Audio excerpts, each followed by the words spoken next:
రాష్ట్ర వ్యాప్తంగా ఎంబీబీఎస్ సీట్ల భర్తీ జూన్లో షురూ కానుంది. అంతకంటే ముందు కౌన్సిలింగ్ నిబంధనల్లో మార్పు చేస్తే తెలంగాణ విద్యార్థులకు లబ్ధి జరుగుతుందని వైద్య విద్యార్థులు అంటున్నారు. 2 తెలుగు రాష్ట్రాల ఉమ్మడి కోటాను రద్దు చేసి సీట్లను కేవలం తెలంగాణ విద్యార్థులకే కేటాయించేలా చర్యలు తీసుకోవాలని వైద్యులు డిమాండ్ చేస్తున్నారు.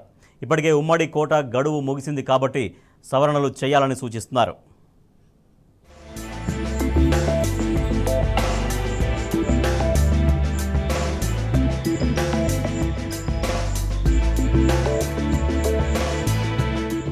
రాష్ట్రంలో ఎంబీబీఎస్ సీట్ల భర్తీ ప్రక్రియ జూన్లో మొదలు కానుంది. ఈ లోపల కౌన్సిలింగ్ నిబంధనల్లో మార్పులు చేస్తే తెలంగాణ స్టూడెంట్లకు లబ్ధి చేకూరుతుందని మెడికల్ ఎడ్యుకేషన్ డిపార్ట్మెంట్ అధికారులు చెబుతున్నారు.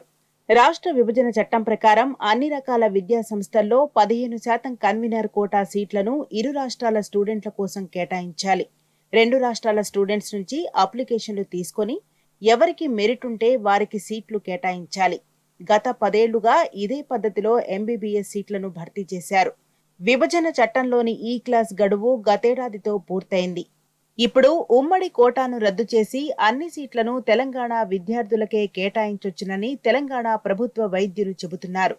జూన్లో కౌన్సిలింగ్ మొదలు కావడానికి ముందే రూల్స్ మార్చాలని సూచిస్తున్నారు.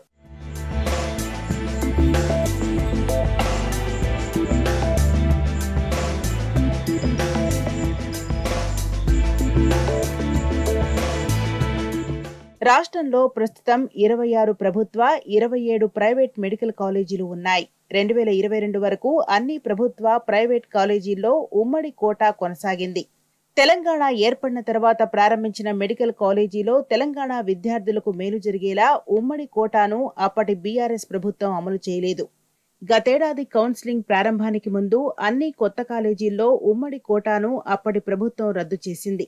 ఉమ్మడి రాష్ట్రంలో ఏర్పడిన 5 ప్రభుత్వ, 15 ప్రైవేట్ మెడికల్ కాలేజీల్లోనే ఉమ్మడి కోటా కొనసాగుతోంది. ఈ 20 కాలేజీల్లో కలిపి